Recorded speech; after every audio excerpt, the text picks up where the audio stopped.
Historienne et femme politique, Hélène Carrère d'Ancos fut la première femme à devenir secrétaire perpétuelle de l'Académie française, de 1999 à sa mort. Une grande dame.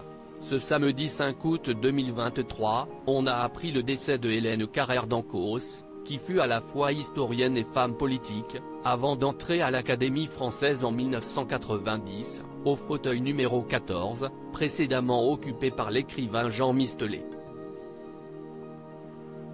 Elle n'était que la troisième personnalité féminine à siéger dans cette assemblée depuis sa fondation en 1635, après Marguerite Yourcenar et Jacqueline de Romilly, décédées respectivement en 1987 et 2010. Elle avait 94 ans. Surtout, Hélène Carrère d'Ancos fut la première femme à devenir secrétaire perpétuelle de l'institution en 1999. Hélène Carrère d'Ancos, troisième femme académicienne fille de l'économiste Georges Zourabichvili, elle est d'origine géorgienne, mais née à Paris le 6 juillet 1929.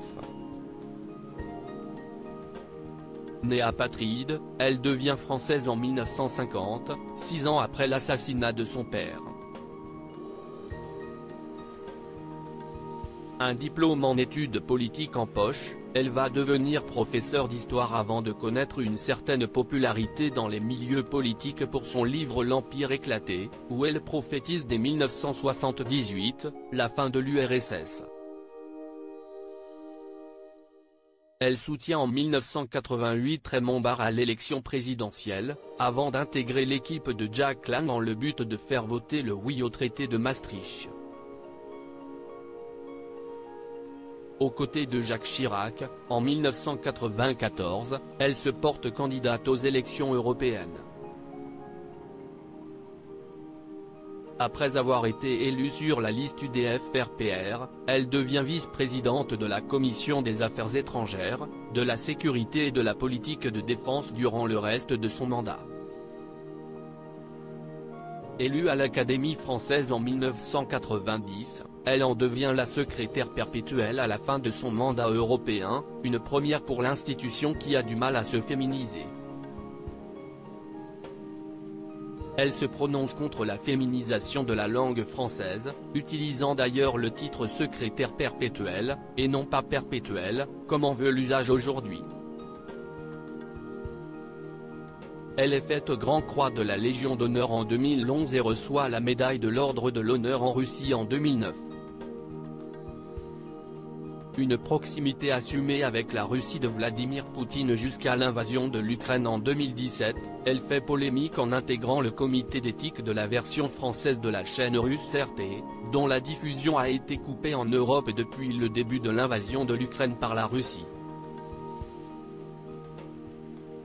Son discours, pro-Kremlin, fait l'objet de nombreuses critiques, si bien que lors du début de la guerre, en février 2022, elle prend ses distances avec Vladimir Poutine.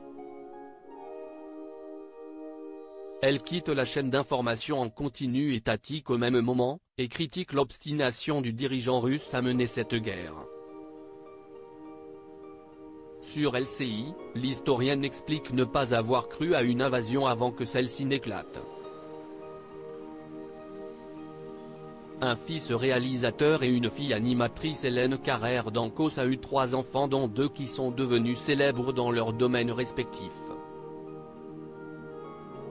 Emmanuel Carrère, né en 1957, est un écrivain, scénariste et réalisateur reconnu, à qui l'on doit notamment Ouistreham, basé sur le récit de la journaliste Florence Aubenas, mais également la série Les Revenants de Canal+.